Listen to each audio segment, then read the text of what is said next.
Hello, my name is Christopher Burns. I'm the CEO and Managing Director of Amplia Therapeutics, and I'd like to present to you today a presentation from our annual general meeting held on the 23rd of August, 2024 in Melbourne, Australia. A series of disclaimers as normal. So, snapshot of the company. Amplia Therapeutics is developing a pipeline of small molecule inhibitors of the protein focal adhesion kinase, a molecular target that is now validated in cancer. Amplia's lead compound, namafotinib, is the best-in-class FAK inhibitor in development. And we have a trial currently ongoing in advanced pancreatic cancer patients, which shows the drug to be well tolerated and, excitingly, with promising early signs of efficacy. Our development highlights summarised here. As I mentioned, we have a phase 2A trial currently underway in pancreatic cancer, showing that the drug is well tolerated in pancreatic cancer patients. There are early signs of efficacy, and we have an interim readout planned for the end of Q3 of 2024, so sometime mid to late September. We are preparing for an IND study in the US of namafotinib, also in pancreatic cancer, combined with standard of care chemotherapy in the US of FOLFIRINOX. The US FDA have cleared our IND, and our plan is to start that trial in the first half of 2025. The FDA have also granted orphan drug designation to namafotinib for the treatment of pancreatic cancer and also for the treatment of idiopathic pulmonary fibrosis, or IPF. As many of you will appreciate, orphan drug designation provides a number of benefits for a company, including 7 years market exclusivity in the US, assistance with development planning, exemptions from certain fees and tax credits. And lastly, we have a body of preclinical work that's been developed over close to a decade of study with our molecule, showing activity in a range of cancer and non-cancer indications, but particularly around the drug's role in pancreatic cancer and a developing data set in ovarian cancer. Ultimately, our goal is to position namafotinib, our lead FAK inhibitor, as being the preferred agent to enhance the activity of existing therapies, initially in pancreatic cancer, but then in other solid tumour indications, where we believe FAK inhibitors have great potential. A little bit of a summary about the company shown on this slide. We are listed on the Australian Stock Exchange, the ticker code ATX. Share price, at least when I did these slides on the 22nd of August, was 13 cents Australian, giving a market cap of around 35 million Australian. We have well-known institutional investors in the biotech space on our register, as shown below. We are very fortunate to have a highly experienced board, experienced in not only board governance and board processes, but also in drug discovery and development, with Warwick Tong, Robert Peach, and myself all being involved in the successful development of drugs that have ultimately been approved by the FDA and are now marketed. In addition, we're very fortunate to have a very experienced corporate and finance lawyer on the team in Jane Bell, who is also chair of the biotech company Mesoblast and has been on the board of large hospital network Monash Health. We have an experienced management team with domain experience from a range of pharma and biotech groups around the world, shown on this slide. As I mentioned, Amplia's drugs inhibit the protein focal adhesion kinase. Focal adhesion kinase is a critical protein in cancer growth and spread. It's often overexpressed in cancers, but it also contributes to the formation of a fibrotic microenvironment, a fibrotic scar tissue, if you like, in solid tumours, and modulates the immune response in the tumour microenvironment. So by inhibiting FAK, by blocking the activity of the FAK enzyme, we have broad clinical potential in cancer, in fibrosis, and indeed in scarring. And in particular, we're interested in this crossover between cancer and fibrosis, where you have solid tumours that have this heavy scar-like tissue that protects the cancer from attack by drugs and the immune system. There are 3 companies with drugs in development that target FAK. We believe, based on our own data and published data, that namafotinib is superior to the other drugs in development. Namafotinib, as shown on this slide, is a small molecule drug. As I mentioned, we have extensive preclinical data around this molecule showing the drug is highly potent and selective. It has excellent pharmacokinetics, meaning that the drug, when dosed orally, shows a half-life of about 20 hours. So it's a very convenient drug for patients to take once a day. There is no effect of food on the absorption or the metabolism of the drug. And most importantly, our drug doesn't impact the metabolism of other drugs. So it can be combined comfortably with other drugs without modulating their behavior.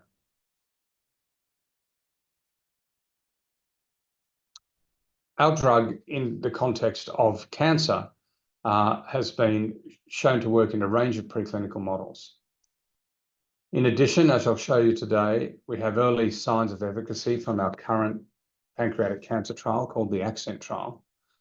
And indeed, the data from the competitive companies mentioned on the previous slide, Veristem and Insmed, also validate FAK as a very important target in cancer. The way our drug works is shown in the cartoon form here on the right. By blocking anti-proliferative signals within the cancer cell, so stopping the cell's ability to grow and migrate. In addition, by blocking the FAK enzyme, we block processes that allow cancer cells to escape the effects of other chemotherapies and other targeted agents. And then the drug also has effects on the tumour microenvironment in reducing the scar tissue, this anti-fibrotic effect of the molecule, and also modulating the immune microenvironment, reducing the number of cells from the immune system that actually protect the tumour cell and expose the tumour cell to attack by the immune system. And it's important, while we are developing our drug currently in combination with chemotherapy, it's important to note there are opportunities outside of combinations with chemotherapy alone. They include radiotherapy, but there's also newer targeted treatments that would benefit from combination with FAK inhibitors. And we have data showing this, as do other preclinical studies showing this as well. So combination with targeted agents like kinase inhibitors, with immune checkpoint inhibitors, with antibody therapeutics, including antibody drug conjugates, and even with cell therapies. The opportunity then is to position our molecule to combine potentially with any of these particular therapies in difficult to treat solid tumours and enhance the efficacy of those individual agents. I'm going to move now to show you some preclinical data for namafotinib in pancreatic cancer. I probably don't need to tell the audience that pancreatic cancer is a clear unmet medical need. There's an increasing prevalence. Currently, it's predicted there'll be 66,000 new pancreatic cancer diagnoses in the US this year and 50,000 cancer deaths. So unfortunately, very high rate of death from pancreatic cancer, such that the 5-year survival is currently predicted to be 13% for pancreatic cancer patients. For advanced pancreatic cancer patients, patients who present to the doctor with disease that is either can't be removed surgically, so what's called non-resectable, or indeed has metastasized or spread to other parts of the body, is in fact only 3%. So 5-year survival of 3%. So it's a very, very aggressive, challenging disease to treat. And we believe that our drug can improve the outcomes of current therapies. As a consequence, the market size is large and growing. There's an undisputed role of FAK in pancreatic cancer, and I've shown a little bit of data on this slide. First of all, pancreatic cancer shows increased expression of FAK. Secondly, as shown in this central box, this is essentially a genetic experiment looking at pancreatic cancer patients and how they fare over time. Pancreatic cancer patients who have low activity of the FAK enzyme, shown here as the blue line, have a much better survival outcome than patients who have high FAK activity. Our drug is designed to decrease the activity of FAK, so moving patients onto that blue line, where genetically we've shown there's a much better outcome. And lastly, on the right, we have a lot of preclinical data showing the antifibrotic and anti-cancer effects of our molecule in a range of in vitro and in vivo studies.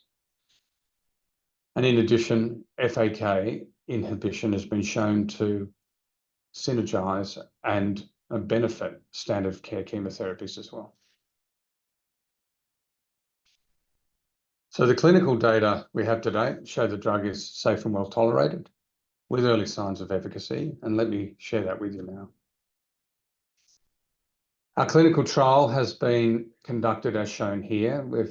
We've had a dose escalation phase, a phase 1B, where we've explored 3 separate doses of the drug. I need to stress the drug is given, being a small molecule, orally, so patients take this as a capsule in the days preceding their regular chemotherapy. So it's not changing regular chemotherapy treatment, but adding our drug in the days preceding that chemotherapy. We've recruited 14 patients in the dose escalation phase and recently reported that we've now recruited all 26 patients in the first part of the phase 2A study. Those patients are now all being dosed a 400 milligram dose. The phase 1B portion of the study was conducted in Australia alone. The phase 2A has been conducted in Australia and Korea. And we have data from the phase 1B that I'd like to share now. First of all, we have a little bit of a summary of how we're recording the data here. So our readouts are objective response rate and duration on trial. An objective response rate is broken up into 4 different criteria. A complete response, meaning total disappearance of all tumour lesions. A partial response, which means a greater than 30% reduction in tumour lesion size and no new lesions. Stable disease, which means that tumour lesions have reduced in size, but not by greater than 30%, or they haven't grown in size by more than 20%. And then lastly, there's progressive disease, where tumours have grown by greater than 20%. So ideally, we want to see patients either with a complete or partial response and or stable disease. So keeping the disease in check and not progressing. As noted, we are dosing our molecule orally in the days preceding regular chemotherapy. And the drug is being given over 3 different dosing groups, 100 milligram dose, a 200 milligram dose, and a 400 milligram dose. All patients in our dose escalation phase elected to stay on trial. We had 1 dose-limiting toxicity, which was a nausea event in 1 patient that was managed by standard anti-nausea medication. And we had fatigue seen in more than one patient that we think may be related to the drug, but difficult to say given that advanced pancreatic cancer patients do have a lot of comorbidities, including fatigue and nausea and other side effects of the disease and the chemotherapy. What we can show on this slide is that the data we've recorded of these 14 patients, of those 14, we saw 6 record a partial response, so that's a 30% or more reduction in tumour size. And we've had 8 patients record stable disease as best response, so that is keeping the disease in check. So in total, all 14 patients on the study saw a benefit of the drug, which compares very favourably to historical data for the chemotherapy alone, where we would have expected those numbers to be about half what we saw. Secondly, of the 6 patients that recorded the partial response, as shown here on the right, each bar represents a patient. As shown on the right, the reduction in tumour size as best response for each patient. We saw 4 of those 6 patients were on the highest dose of drug. So we saw a clear dose dependency of our drug in this response rate. And conversely, patients on the lowest dose of drug, the 100 milligram dose, which is shown as the light blue bars, while they saw a small response, they didn't see a significant enough response to be recorded as a partial response. So again, further indicating that this response is due to our drug effects rather than a random event. And that is further supported by the data shown on this trial, on this slide, where we're looking at duration on the drug trial. So the longer patients are on the trial, the more their disease is being restrained and stopping from growing. Historically, gemcitabine Abraxane-treated patients, the standard of care chemotherapy we're using, would stay on study for about 4 months, 4 to 5 months. As you can see in our data, as we increase the dose of our drug, patients stay on trial for longer, such that patients on the 400 milligram dose are on trial for almost twice as long as patients on gemcitabine Abraxane alone. I'm very excited to report too that in our phase 2A trial to date, so this is the trial where we've now recruited 26 patients, all taking the 400 milligram dose. We've recorded, as of the 21st of August, so as of last week, 5 confirmed partial responses. So these are partial responses that have been sustained over a 2-month period and with no new lesions forming. To continue this trial, we need to record more than 6 or more, I should say, partial responses. So currently we have 5, so that's a very exciting time. In addition to the 5 confirmed partial responses, we've recorded 6 stable disease patients. So these are patients who've had their disease kept in check, now sustained for more than 2 months. Over a 2-month period, I should say. So in terms of the opportunity looking forward, we have our current trial, and with that will continue over the next 12 to 18 months as we recruit additional patients and develop a full data set of 50 patients. We plan to open the FOLFIRINOX study, combination study in the US in the new year. And in addition, we've got a lot of interest and excitement about doing a combination study with different chemotherapy in ovarian cancer, where FAK expression is very high and FAK involvement in disease is indisputable. And lastly, we have data, and there's data in the literature that supports development of FAK inhibitors in a range of other solid tumor indications. In terms of our plans going forward and achievements in recent times, I wanted to acknowledge that we received approval from the Korean regulator at the end of last year, allowing us to run the phase 2A trial in Korea. We had clearance of our IND in January this year. We made a large batch of material on time and on budget for continuing our clinical studies, and we conducted a capital raise in May. And now we're looking at the second half of 2024. We expect to see 6 confirmed partial responses by the end of September. We'll report interim data from that trial in October. We have some other readouts that will be coming out in the second half of this year as well.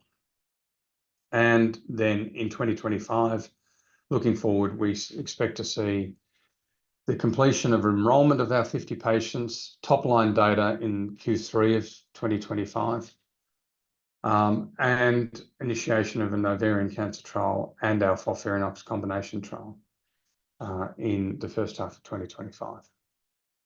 We're excited about the clinical potential of our FAK inhibitors, and in particular namafotinib. And we invite you to continue to check in on our progress, and we will provide updates as well as our clinical trial in pancreatic cancer and in other clinical opportunities progress. Thank you for your attention. Goodbye.